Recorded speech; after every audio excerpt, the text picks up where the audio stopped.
నమస్తే. తెలంగాణ రాష్ట్ర రాజకీయాలన్నీ కూడా కల్వకుంట్ల కుటుంబం చుట్టూ, కాళేశ్వరం కేసు చుట్టూ, ప్రధానంగా కేసీఆర్ చుట్టే తిరుగుతున్నది. సో మాట్లాడే ప్రయత్నం చేద్దాం. కల్వకుంట్ల కుటుంబంతోటి, బీఆర్ఎస్ పార్టీతోటి చాలా దగ్గర సంబంధం ఉన్నటువంటి వ్యక్తి. అనేకమైనటువంటి పరిణామాల తర్వాత ఆ పార్టీ నుంచి కాంగ్రెస్ పార్టీలోకి వచ్చి ఇప్పుడు కాంగ్రెస్ పార్టీలో ఉన్నటువంటి వ్యక్తి కేకే మహేందర్ రెడ్డి గారు కాంగ్రెస్ పార్టీ సీనియర్ నాయకులు మనతో పాటు. అసలు కల్వకుంట్ల కుటుంబంలో ఏం జరుగుతున్నది, కల్వకుంట్ల కవిత ఏం చేయబోతున్నది, అన్నిటికీ కారణం కాంగ్రెసే, ముఖ్యమంత్రి రేవంత్ అంటూ నిన్న కల్వకుంట్ల కవిత ప్రెస్ మీట్లో కామెంట్ చేసినటువంటి పరిస్థితి. మాట్లాడే ప్రయత్నం చేద్దాం. మనతో పాటు కేకే మహేందర్ రెడ్డి గారు. సార్ నమస్తే. నమస్తే. సో గత 2 రోజులుగా కల్వకుంట్ల కవిత ప్రెస్ మీట్లు మీరు చూసే ఉండొచ్చు. మొదటి రోజేమో హరీష్ రావు, సంతోష్ వెనక ఉన్నది రేవంత్ అన్నది. సో నిన్నటి ప్రెస్ మీట్లోనేమో హరీష్ రావు, రేవంత్ రెడ్డి ఇద్దరు ఒకటే ఫ్లైట్లో పోయారు ఢిల్లీకి. ఆ ఫ్లైట్లోనే డీలింగ్ కుదిరిందంటూ సంచలన వ్యాఖ్యలు చేసింది. ఎట్లా చూస్తారు ఒక కాంగ్రెస్ పార్టీ నేతగా గతంలో బీఆర్ఎస్తో ఉన్నటువంటి సంబంధంతో చూస్తూ ఉంటే? ఇప్పుడు ముఖం బాగలేక అద్దం బలగొట్టుకునే ఒక సామెత ఉంది. వాళ్ళ పార్టీ రాజకీయాలు, వాళ్ళ కుటుంబ రాజకీయాలు, వాళ్ళ కుటుంబ సమస్యలు, వాళ్ళ ఆస్తి తగాదాలు, వాళ్ళ పదవుల పంపకంలో మధ్యలో జరుగుతున్న ఒక డ్రామా అది. ఆ తగాదాలన్నింటి కూడా ఆడలేక మధ్యలో ఓడన్నట్టు ఆ ఇంట గెలవలేక రచ్చరచ్చ చేద్దామని చెప్పి రేవంత్ వైపు తింపడం అనేది వాళ్ళ చేతగానితనానికి ఒక నిదర్శనం అని చెప్పి నేను భావిస్తున్నాను. కల్వకుంట్ల కుటుంబం అంటేనేది కలహాల కుటుంబం. ఆ కలహాల కుటుంబంలో కవిత ఒకరు. మొదటి నుంచి కూడా అపనమ్మకాలపైన, అభద్రతాభావం పైన, తెలంగాణ ఉద్యమం పేరు మీద పైకి వచ్చిన వాళ్ళే తప్ప, తెలంగాణ సెంటిమెంట్ని దూసుకొని వచ్చిన వాళ్ళే తప్ప, స్వతహాగా రాజకీయంగా ఎదిగి వచ్చిన వాళ్ళు ఎవరు కూడా కాదు. కేసీఆర్ గారు అంటే ఆ రోజు తెలుగుదేశం రాజకీయాలలో పైకి వచ్చిన వ్యక్తి. దాని తర్వాత తెలంగాణ సెంటిమెంట్ను వాడుకొని పెట్టినప్పుడు వీళ్ళెవరు కూడా ఇక్కడ ఉన్నవాళ్ళు కాదు. వాళ్ళ కానప్పటికి కూడా తెలంగాణ ఉద్యమం సెంటిమెంట్ పేరు మీద రాజకీయాల్లో ఒక కేసీఆర్ గారి అనే ఒక వృక్షాన్ని పట్టుకొని పైకి వచ్చిన వ్యక్తులు. వాళ్ళ అగాధంగా 9.5 సంవత్సరాలే అయాచితంగా అనేకమైన పదవులను అనుభవించారు. అయాచితంగానే అనేకమైన డబ్బును దోచుకున్నారు కదా. దోచుకున్నది దాచుకోవడంలో, దోచుకున్నదాన్ని పంచుకోవడంలో తలెత్తిన వివాదాలను ఇవాళ కాంగ్రెస్ వైపు పంపే ప్రయత్నం వాళ్ళు చేస్తున్నారు కదా. కవిత గారు సరే ఆడపిల్ల మనం ఎక్కువ అంటే బాగుండదు కానీ అనక తప్పనిస్తుంది కదా. ఆవిడ చేసిన నిర్వాహకమే కదా. ఇలా కళ్ళమ్మిన పాపానికి ఢిల్లీ దాకా పోయి జైల్లో ఉండొచ్చింది ఆవిడనే కదా.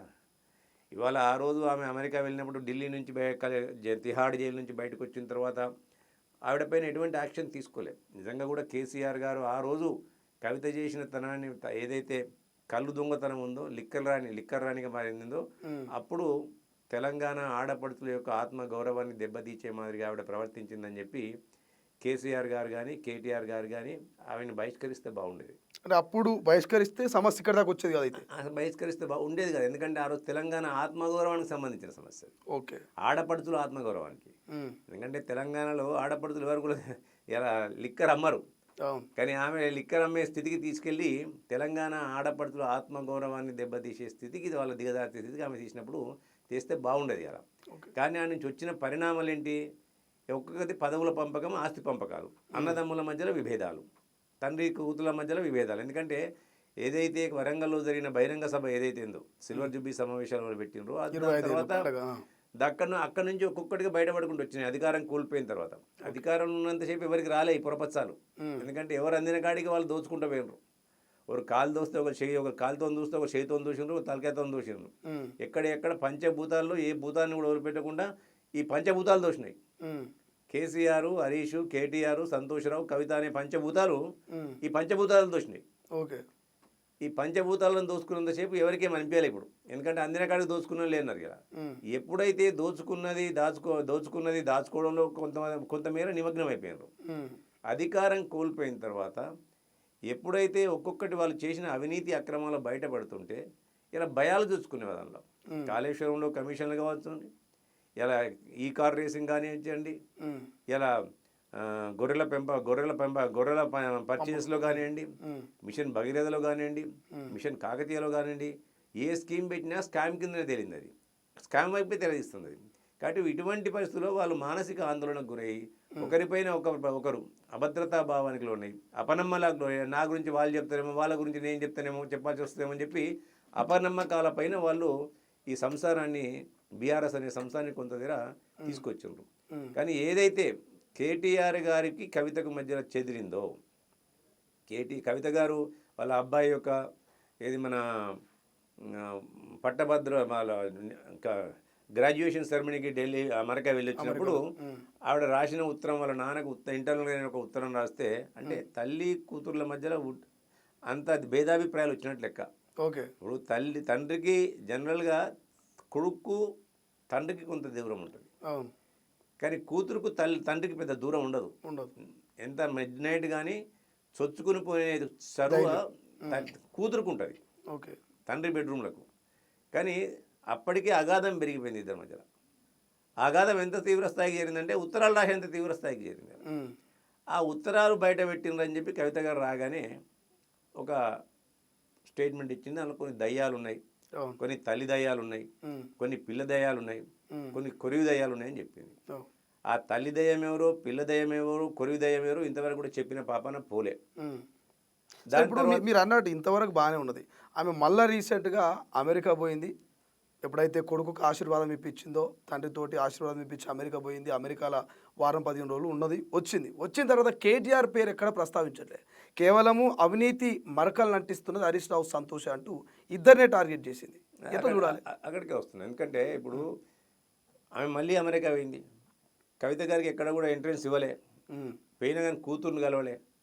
ఫామ్ హౌస్కి పోయినా కానీ కూతుర్ని కలవలేనే. కేవలం మనవనికి మాత్రమే ఆశీర్వాదం ఇచ్చి పంపించిండు. ఈ మధ్యలో పొయ్యి వచ్చిన తర్వాత పొయ్యి వచ్చే లోపలనే ఆమె అమెరికా నుంచి వచ్చిన తర్వాత TGKBS అనే ఒక సంస్థ, ఏదైతే ఒక ట్రేడ్ యూనియన్ సంస్థ ఉందో దానికి గౌరవాధ్యక్షుడిగా ఈమె ఉండేది. దానికి ఇన్ఛార్జిగా కొప్పుల ఈశ్వర్ గారిని వేసాడు. ఓకే, అంటే ఆమె యొక్క స్థాయిని చిన్నగా తీసివేసే స్థితిలో వర్కింగ్ ప్రెసిడెంట్ ఉన్న కేటీఆర్ చేసేది ఈ పన్నగరంగా కూడా. ఓకే, ఎవరికి ఉన్నది అక్కడ అధికారం ఎవరికి ఉంది? కేసీఆర్ తర్వాత వర్కింగ్ ప్రెసిడెంట్ ఎవరు? కేటీఆర్ గారే చేస్తారండి. దాని తర్వాత మళ్ళీ మొన్న అమెరికా వచ్చే లోపల ఆమె దానికి గౌరవాధ్యక్షులు కూడా తీసేసి ఇవాళ కొప్పులేశ్వర్ గారిని గౌరవాధ్యక్షుడిగా పెట్టడం జరిగింది. ఇవన్నీ చేస్తుంది ఎవరు? కేటీఆర్ గారిని చెప్పగానే చెప్పొచ్చు వాళ్ళు మనం. కానీ ఫ్యామిలీ సెంటిమెంట్ డ్రామాను ముద్రించడానికి ఇలా ఏదైతే ఇవాళ ఈ కత్తులన్నీ కూడా ఎవరి వైపు తిప్పాలని ప్రయత్నం చేసినప్పుడు అంటే రామారావు గారు, కేటీఆర్ గారు వాళ్ళ అన్నా చెల్లెల మధ్యలో ఏం ఒప్పందం జరిగిందో. జనరల్గా రాఖీ బంధం చాలా పవిత్రమైంది అన్నా తమ్ముల మధ్యలో. రాఖీ కడదా అని చెప్పి రామన్నకు ట్వీట్ చేస్తే నేను అవుట్ ఆఫ్ స్టేషన్ అని చెప్పి నేను అటువంటిప్పుడు రాఖీలు కట్టుకుని అంతకుముందు అధికారంలో ఉన్నప్పుడు పెద్ద ఫోజులు ఇచ్చాం. కానీ మొన్న మాత్రం చాలా నేను బిజీ ఉన్నా అని చెప్పి బెంగళూరు పోతున్నాను, ఢిల్లీకి పోతున్నాను అని చెప్పాను. అంటే ఇదంతా చెదిరిన తర్వాత ఈమె ఢిల్లీకి అమెరికాలో ఉన్నప్పుడు కేటీఆర్ గారు పోయి హరీష్ రావు గారి ఇంటికి వెళ్ళారు. కలిసి వచ్చి అక్కడ వాళ్ళ చీకటి ఒప్పందం ఏందో ఎవరికి తెలియదు, వాళ్ళ మధ్యలో ఉన్న సంబంధం ఏందో తెలియదు. అప్పుడే మరి వీళ్ళిద్దరు కలిసి కవితనే టార్గెట్ చేద్దామని నిర్ణయించుకున్నారా? అవి ఉండొచ్చు బహుశా. బావమరుదుల మధ్యలో కుదిరిన ఒప్పందము ఇలా కవితను టార్గెట్ చేస్తే మన పని అయిపోతే మనం సేఫ్గా ఉండొచ్చు అని చెప్పి. కానీ ఇప్పుడు అన్నకు వాళ్ళ నాన్నకు జాగ్రత్తలు చెప్తుంది కదా, డాడీ అన్న జాగ్రత్తగా ఉండండి ఇటువంటి వాళ్ళతోటి అని చెప్పేసి సలహాలు సూచనలు చేస్తుంది కదా. ఆడికి కూడా వస్తున్నాడు. ఇదంతా జరిగిన తర్వాత మళ్ళీ ఏమైంది? సయోధ్య కుదరచ్చు. జనరల్గా ఫ్యామిలీ అన్ననే, పెగుమందని ఎవరు తెంపలేరు. కాబట్టి ఇలా బయటి వ్యక్తులు ఎవరు, ఇలా అక్కడ ఉన్న వాళ్ళ ఆ ఫ్యామిలీలో విదిన్ ద ఫ్యామిలీలో బయట వ్యక్తులు ఎవరు? ఈమె ఎప్పటికైనా పోవచ్చు, చెల్లె ఎప్పటికైనా పోవచ్చు, చెల్లె రామ్మాన్ని తీసుకుపోవచ్చు ఎప్పటికైనా. కానీ ఇలా బయటి వ్యక్తులు ఎవరు ఇక్కడ ఉన్నది? హరీష్ రావు, సంతోష్ రావు అంటే వాళ్ళ చిన్నమ్మ కొడుకు, హరీష్ రావు మేనత్త కొడుకు. ఇద్దరు బయట వ్యక్తులు ఉన్నంతలో ఇద్దరు బయట వ్యక్తులు.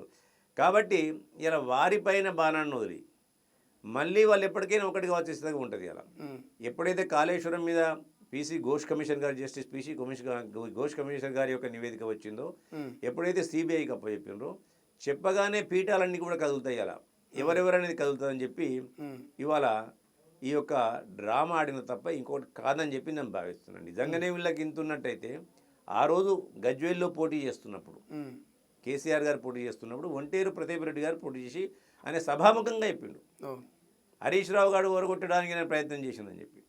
హరీష్ రావు గారిని నన్ను కేసీఆర్ని ఓడించండి, నేను ఎంతైనా డబ్బులు పెడతా అని చెప్పి. మరి హరీష్ రావు మీద అప్పుడు ఎందుకు చేసుకోవాలి? మీరు అందరూ అప్పుడు ఎందుకు ఒత్తిడి చేయలే? హరీష్ రావు మీద అప్పుడే ఒత్తిడి చేసుకోవచ్చు కదా. నీవే చెప్పినావు కదా ఇవాళ. ఇంకోటి ఏంటంటే 60 లక్షల రూపాయలు అప్పుడు మా అన్నను సిరిసిల్లలో ఓడించడానికి ఇవాళ 60 లక్షల రూపాయలు పంపించిన వ్యక్తి నాకు చెప్పిండని చెప్పినప్పుడు మరి అప్పుడు మీరు రామన్నను నువ్వు ఎందుకు అది చేయలేను? మీరు రామన్నను చేయడానికి మరి హరీష్ రావు గారు మీరు అప్పుడు టార్గెట్ చేయొచ్చు కదా. మళ్ళీ కేసీఆర్ నన్ను ఓడగొట్టించాలని చెప్పినప్పుడు కూడా నువ్వు టార్గెట్ చేయొచ్చు కదా. ఇప్పుడు నేరెళ్లలో ఇవ్వాలని మీరు చెప్తుండ్రు, ఇవాళ మీరు చిలక పలుకులు పలుకుతుండ్రు. నేరెళ్ల సంఘటన కారకుడు సంతోష్ రావు, అది మా అన్న మీదకి వెళ్ళిందని చెప్పి ఆ రోజు నువ్వు బహిరంగంగా ఎందుకు చెప్పలేదు వచ్చి బయటికి? అంటే ఇవన్నీ కూడా మీకు కుదిరినంత సేపు, మీలో మీకు దోచుకోవడానికి అడ్డంకులు లేనంత సేపు, ఎవరి దారిన వారు దోచుకున్నప్పుడు ఇవన్నీ అవి కనపడలే. అప్పుడు మీకు కేవలం తెలంగాణ ప్రజలను దాచుకోవడానికే మీరు తెలంగాణ రాష్ట్రంలో అధికారంలోకి వచ్చినారు. తెలంగాణ రాష్ట్ర ప్రజలను దోచుకొని తిన్నారు కదా. ఎప్పుడైతే అధికారం కోల్పోయిన తర్వాత మీరు చేసిన అవినీతి అక్రమాలు ఒక్కొక్కటిగా బయటపడుతుంటే మీరుగా కాపాడుకోవడం కొరకు ప్రజల దృష్టిని మళ్లించడానికి చేస్తున్న ఫ్యామిలీ సెంటిమెంట్ డ్రామా పండించడానికి ప్రయత్నం చేస్తుండే తప్ప ఇలా మీరందరూ కూడా చీకటి మిత్రులే, ఒకే తాను ముక్కలు మీరందరూ. ఇప్పుడు మీరేమో ఇదంతా డ్రామా అంటున్నారు, బట్ ఆమెనేమో రేవంత్ డైరెక్షన్లో నడుస్తుందని చెప్పేసి కవిత అంటున్నది. నిజంగా రేవంత్కు ఈ డ్రామాకు సంబంధం ఉందంటారా? నేను ఏమంటున్నా, ఇంతకుముందు అన్నాను కదా, ఆడలేక మధ్యలో ఓడని చెప్పి మీదాల మీలోకి తీసుకోలేక ఎదుటోళ్ళ మీద సహజమైన పని అది. అలా అది ఎదుటోళ్ళ మీద వేయడం అనేది, బట్టగాచి మీద వేయడం అనేది చాలా ఈజీ పని అది. ఇలా నిన్ను నీవు సంరక్షించుకోలేనప్పుడు, నిన్ను రక్షించుకోలేనప్పుడు నువ్వు చేసే చిల్లర ఎత్తుగడ అది. ఇలా చిల్లర ఎత్తుగడలో భాగంగానే చేస్తుంది తప్ప ఇలా హరీష్ రావు చెప్పించిండు ఆమెతో ఈ మాటలు, కేసీఆర్ గారు చెప్పించారు ఈ మాటలు, కేటీఆర్ గారు చెప్పించారంటే ఒకటి మాత్రం వాస్తవం. ఇలా ఈ మాటలన్నీ కూడా చెప్పించింది కేటీఆర్ గారు అని చెప్పి ఇలా తేటతెల్లమవుతుంది. ఎందుకంటే ఇవాళ మొన్నటి వరకు కేటీఆరే ఆమెకు పరమశత్రుడు, నాకు సింహభాగం కావాల్సిందే పదవుల్లో అని చెప్పి కొట్లాడింది మొన్నటి వరకు. అంటే ఒక 2 నెలల క్రితం వరకు నాకు పదవులే ముఖ్యం, నేను వదిలిపెట్టే ప్రశ్న లేదు, అన్నీ నాకు కావాల్సిందే, ఆయనకి ఎందుకు ఇచ్చిండ్రు వర్కింగ్ ప్రెసిడెంట్ నాకెందుకు ఇవ్వని వల్ల మాట్లాడింది. మీడియా ద్వారా విన్నాం మనం. కానీ ఇవాళ పోయి ఇలా నీతి సూత్రులు పలుకుతున్నట్టు ఎప్పటికైనా ఇవాళ మా అన్న తమ్ములం, మీ అన్న చెల్లెలు చెప్పి రక్త సంబంధం అది గట్టిదని చెప్పే ప్రయత్నం చేస్తుంది ఇవాళ ఆవిడ. చెప్పుకుంటూ తనను తానుగా ఫ్యామిలీ నుంచి మళ్ళీ దూరం కాకుండా చేసే ప్రయత్నం, ఇవాళ తన ఫ్యామిలీ నుంచి దూరం కాకుండా చేసే ఒక ప్రయత్నం, దానికి సెంటిమెంట్ని జోడించింది. ఆడపిల్లకు సెంటిమెంట్ ఉంటుంది, పుట్టిల్లు ఎప్పుడైనా వెల్కమే చెప్తుంది. పుట్టిల్లు ఆడపిల్లకు ఎంత కోపం ఉన్నా తాపం ఉన్నా బయటికి వెళ్ళినా ఏం చేసినా ఆడపిల్లని ఎప్పటికైనా అక్కున చేర్చుకునేది పుట్టిల్లే. మెట్టిల్లు ఏమైనా అయినా కానీ వచ్చేది అక్కున చేర్చుకునేది పుట్టిల్లే. కాబట్టి ఆ యొక్క గ్యాప్ను ఆమె పెంచదలుచుకోలే అక్కడ. ఆ గ్యాప్కి అట్లనే పెంచుకుంది ఆవిడ. ఆ గ్యాప్ను అట్లనే పెట్టుకొని ఇవాళ మళ్ళీ ఒక సెంటిమెంట్ డ్రామాతో మళ్ళీ కేటీఆర్ గారికి, ఇవాళ మళ్ళీ కేసీఆర్ గారికి, వాళ్ళ కుటుంబానికి దగ్గరే ఏదైతే ఒక బంధం ఉందో ఆ బంధాన్ని సెంటిమెంట్ పేరు మీద అట్లనే పెట్టుకొని ఇవాళ కేటీఆర్ గారి యొక్క పన్నాగంలో భాగంగా, కేసీఆర్ గారి యొక్క పన్నాగంలో భాగంగా ఇవాళ హరీష్ రావును టార్గెట్ చేసి హరీష్ రావుని బయటికి పంపే ఒక ప్రయత్నం అని నేను భావిస్తున్నాను. ఇప్పుడు గతంలో కూడా మీరు బీఆర్ఎస్లో పనిచేసినప్పుడు ఉద్యమం టైంలో మీకు కొంత హరీష్ రావుతో బాండింగ్ ఉంటుంది, కలిసి పనిచేసిన సందర్భం ఉండొచ్చు. నిజంగానే అవినీతికి పాల్పడే వ్యక్తి అంటారా హరీష్ రావు? సరే, ఇప్పుడు నేనేమంటున్నానండి, హరీష్ రావుతో నేను తిరిగింది ఉద్యమ సమయంలో తిరిగింది వాస్తవమే. అధికారం వచ్చిన తర్వాత ఎవరి బుద్ధులు ఎట్లా మాడితే మాకు తెలియదు. అధికారం వచ్చిన తర్వాత ఎవరి బుద్ధులు ఎట్లా మాడితే మాకు తెలియదు. ఇవాళ ఒక్కటి మీరు అర్థం చేసుకోండి, ఇవాళ నేను తెలంగాణ ఉద్యమంలో పనిచేసినప్పుడు, టీఆర్ఎస్లో పనిచేసినప్పుడు ఆడ కూడా గ్రూపులు ఉండేవి. ఆడ కూడా రామారావు గ్రూప్ వచ్చింది, కేటీఆర్ గ్రూప్ వచ్చింది, అమెరికా నుంచి వచ్చిన తర్వాత హరీష్ రావు గ్రూప్ వచ్చింది. ఇద్దరి మధ్యన బాగా పచ్చగడ్డేస్తే బగ్గు మన చందంగా గ్రూపులు మెయింటైన్ చేసిన వాళ్ళు. కానీ పొరపాటున శ్రీశైలం గారు కేటీఆర్ గ్రూప్ వైపు ఉండి, నేను హరీష్ రావు గ్రూప్ వైపు ఉన్నట్టయితే నేను కేటీఆర్ మీద ఒక మాట మీతో మాట్లాడితే మళ్ళీ సాయంత్రం కల్లా ఆ మాట హరీష్ రావుకి వచ్చేది.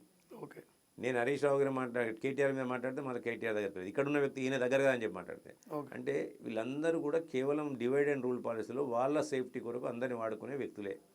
రాజకీయాల్లో ఎవరు కూడా దానిలో ఎవరు కూడా సచ్చీలురు కారు.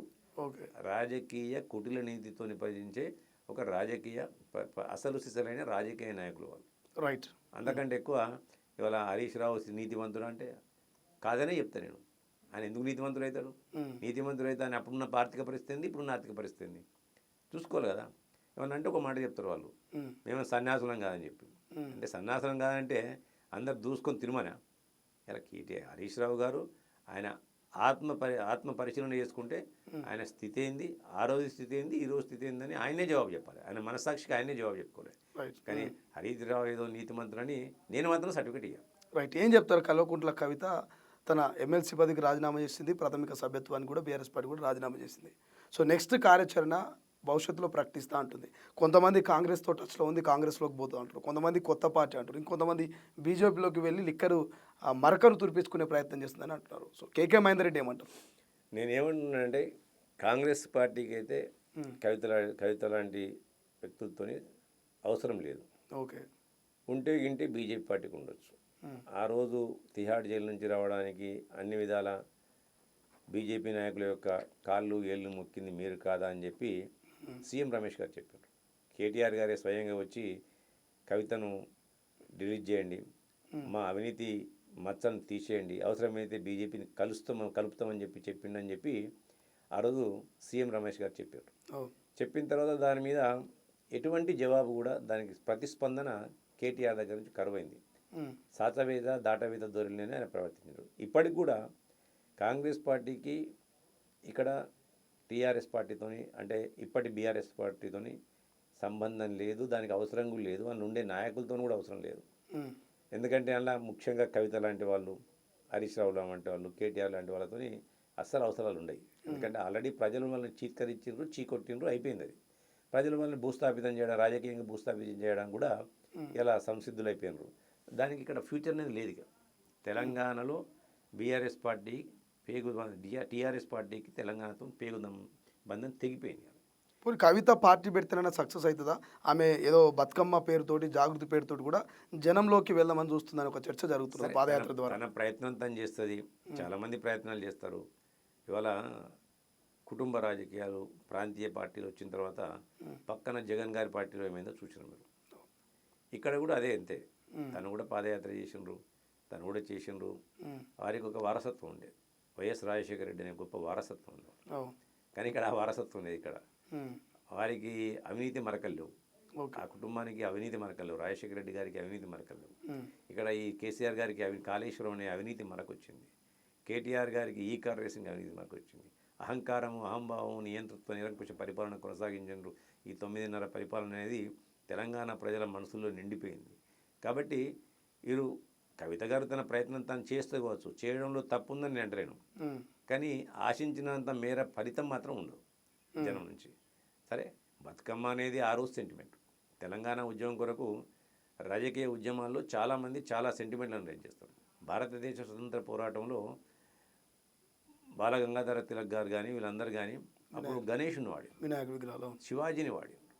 కాబట్టి ఒక్కొక్కసారి కల్చరల్ రెనెసెన్స్ ద్వారా ఒక యాక్టివిటీ తీసుకొచ్చి ప్రజలతో మమేకమైపోయి ప్రజల్లో ఆ యొక్క సెంటిమెంట్ని రైజ్ చేయడానికి కొన్ని వాటిని ఉపయోగిస్తారు. ఇక్కడ తెలంగాణలో బతుకమ్మ ఫేమస్ కాబట్టి తెలంగాణ ఉద్యమం అప్పుడు బతుకమ్మను వాడారు. ఇలా తెలంగాణ వచ్చేసింది. వాళ్ళ తెలంగాణ సొంతం కాదు, ఎవరి సొంతం కాదు అది. తెలంగాణ అనేది ఒక సంస్కృతి సాంప్రదాయాల్లో తెలంగాణ ప్రజల్లో తెలంగాణ ఆడపడుతుల యొక్క హక్కు అది. ఆ యొక్క సెంటిమెంట్ని రైజ్ చేస్తా అంటే ఎవరు దాన్ని పట్టించుకునే పాపాన పోతారని నేను అనుకోను. తెలంగాణ అంటే బతుకమ్మ అంటే గౌరవిస్తారు, బతుకమ్మకు పూజలు చేస్తారు. కానీ ఆ బతుకమ్మను జోడించి మళ్ళీ అలా రాజకీయ పార్టీకి పోతామంటే తెలంగాణ ప్రజలు అంత బాగా విశ్వసిస్తారని అయితే నేను అనుకోలేదు. ఆమెది ఒక విఫల ప్రయత్నం అయిద్దని నేను భావిస్తున్నాను. చివరిగా ఒక్క మాటలో చెప్పాలంటే ఏం చెప్తారు? కాళేశ్వరానికి సంబంధించి అది ఏటీఎం అని అమిత్ షా మాట్లాడిండు. కేంద్ర ప్రభుత్వం కూడా సిబిఐకి అప్పచెప్పాలని అనేక మాట్లాడదు. ఇప్పుడు అదే పని కాంగ్రెస్ చేసింది, బాలుని తీసుకుపోయి బీజేపీ కోర్టులో పెట్టింది.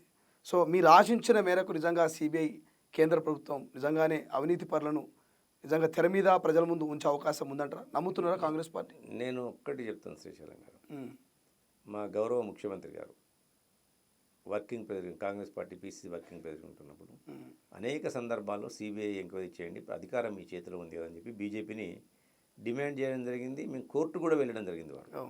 కానీ ఎప్పుడు కూడా వాళ్ళు స్పందించలేదు. అదే మాదిరిగా సిబిఐ బీజేపీ పార్టీ వాళ్ళు హైదరాబాద్కు వచ్చినప్పుడల్లా, తెలంగాణకు వచ్చినప్పుడల్లా నడ్డా గారి నుంచి మొదలుకుంటే అమిత్ షా వరకు, అప్పటి బీజేపీ ప్రెసిడెంట్ బండి సంజయ్ గారు అందరు కూడా ఇది కాళేశ్వరం అనేది ఒక ఏటీఎం మేరగా మాదిరిందన్నారు. అప్పుడు కూడా ఈ సిబిఐ ఎంక్వైరీ వాళ్ళు చేస్తుండే, ఉమ్, కానీ వారు చేయలేవాళ్ళు.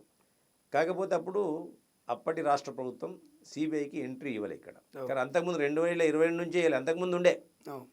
కాబట్టి అప్పుడు వాళ్ళు చేసే ధైర్యం చేయలేదు, ఎంతసేపు వాళ్ళని బెదిరించి ఏదో చేయాలనుకున్నారు. అప్పటికి కూడా లిక్కర్ విషయంలో కూడా వాళ్ళు అదే పని చేసినారు. లిక్కర్ విషయంలో కూడా కవిత గారిని అరెస్ట్ చేయలేవాళ్ళు, అన్నారు కానీ అరెస్ట్ చేయలే ఎక్కడ కూడా.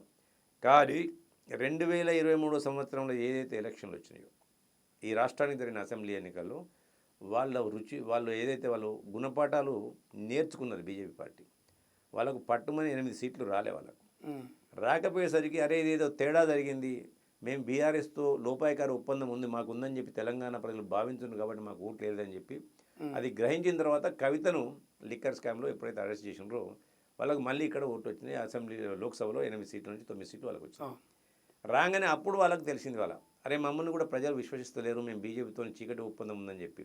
ఇవాళ కూడా నేను మీకు ముమ్మాటికి చెప్తాను, ఇవాళ చీకటి ఒప్పందం తప్పకుండా బీఆర్ఎస్ పార్టీతో బీజేపీ పార్టీకి ఉంది. రెండవది ఇలా సిబిఐ కోర్టు ఏదైతే ఎంతసేపు మేము చేస్తాము, మేము ఇరగదీస్తాము పలగదీస్తాము అన్నారు కదా, ఏదైతే ఇంతవరకు బ్యాన్ ఉండనో ఈ రాష్ట్రంలో సిబిఐ ఎంట్రీకి బ్యాన్ గత ప్రభుత్వం చేసిందో దాన్ని ఎత్తేసి మేము ఒక్కొక్కరి తాట తీస్తాం తోలు తీస్తాం ఏటీఎం అని మీరు అన్నారు కదా, దానికి పండు ఒలిచి నోట్లో పెట్టినట్టు రాష్ట్ర ప్రభుత్వం తన వంతు కర్తవ్యాన్ని నిర్వర్తించి పీసీ ఘోష్ కమిషన్ని వేసి, సుప్రీంకోర్టు మాజీ న్యాయమూర్తి పీసీ ఘోష్ కమిషన్ని వేసి నిదానిదాలన్నింటిని కూడా ఒక నిర్ధారణకు తీసుకొచ్చి పండు ఒలిచి నోట్లో పెట్టినట్టు తీసుకెళ్ళి ఇలా వాళ్ళు కోర్టులో పెట్టింది. అలా నిజంగానే ఇలా సిబిఐ వాళ్ళ చేతిలో ఉంది, ఇలా ఈడీలు వాళ్ళ చేతిలో ఉన్నాయి. ఎందుకంటే ఇందులో మనీ లాండరింగ్ కూడా జరిగి ఉంటుంది. కాబట్టి ఇంకా కూలంకషంగా పోవాలంటే మనీ లాండరింగ్ విషయం మన చేతిలో లేదు అది.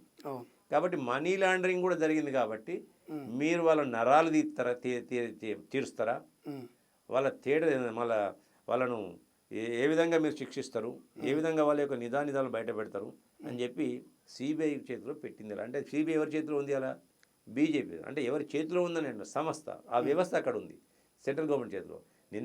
నిన్న మొన్నటి దాకా పొంకనాలు కొట్టినగా బండి సంజయ్ గారు, నడ్డా గారు, అమిత్ షా గారు.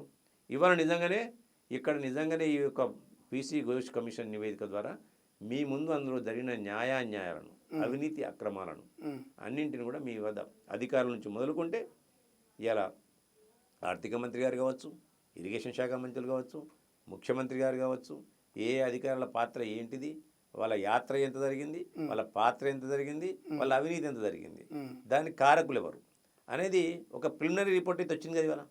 ఆ ప్రిలిమినరీ రిపోర్ట్ ద్వారా నువ్వు ఎంత వేగవంతంగా చేయగలుగుతావో అంత వేగవంతంగా చేసి నీ సచ్చీలతను, నీ నిబద్ధతను నిరూపించుకోమని చెప్పి ఇలా రేవంత్ రెడ్డి గారు కాంగ్రెస్ ప్రభుత్వం ఇలా సిబిఐ ఎంక్వైరీకి పంపించడం జరిగింది. ఇవాళ వాళ్ళు ఆ యొక్క సచ్చీలతను, నిబద్ధతను వాళ్ళు నిరూపించుకుంటారా, లేకుంటే మీకు గల్లీలో కుస్తీ, ఢిల్లీలో దోస్తు సంబంధంగా సీఎం రమేష్ గారు చెప్పిన చూడండి, దాన్ని నిజం చేస్తారా మీరు తెలుసుకోవాలి. Right, thank you so much sir. ఇది మొత్తం మీద ఏదైతే కాళేశ్వరం కేసు సిబిఐకి వెళ్ళిందో, కల్వకుట్ల కుటుంబంలో గొడవలు మొదలైనవి, సో ఇవన్నిటికీ కూడా కేకే మహేందర్ రెడ్డి గారు క్లియర్గా కొన్ని అంశాలు చెప్పే ప్రయత్నం చేశారు. ఇప్పుడు కాళేశ్వరం కేసు బీజేపీ కోర్టులో ఉన్నది, ఆ బాలు బీజేపీ గ్రౌండ్లో ఉన్నది. కాబట్టి మరి ఏం డిసైడ్ చేస్తారు, అవినీతి పరులను తేలుస్తారా తేలవరా, వాళ్ళని శిక్షిస్తారా శిక్షించరా, ఏం చేయాలన్నా ఇది బీజేపీ చేతిలో ఉందని చెప్తా ఉన్నారు. కాబట్టి సో చూద్దాం, కల్వకుట్ల కవిత కొత్త పార్టీ పెట్టినా ఇంకో పార్టీలకు పోయినా పెద్దగా ఏం ప్రయోజనం లేదన్న విధంగానే కేకే మహేందర్ రెడ్డి గారు చెప్తా ఉన్నారు. కాబట్టి చూద్దాం కల్వకుట్ల కవిత భవిష్యత్తు ఏంది, కాళేశ్వరం కేసు ఎక్కడ దాకా పోతుంది, తెలంగాణ రాష్ట్ర రాజకీయాలు ఎటువంటి పెను ప్రమాదాలకు దారితీయబోతున్నాయో భవిష్యత్తులో చూడాలి. అసలైన తొలి వెలుగు. ఫాలో వాట్సాప్ @తొలి వెలుగు official.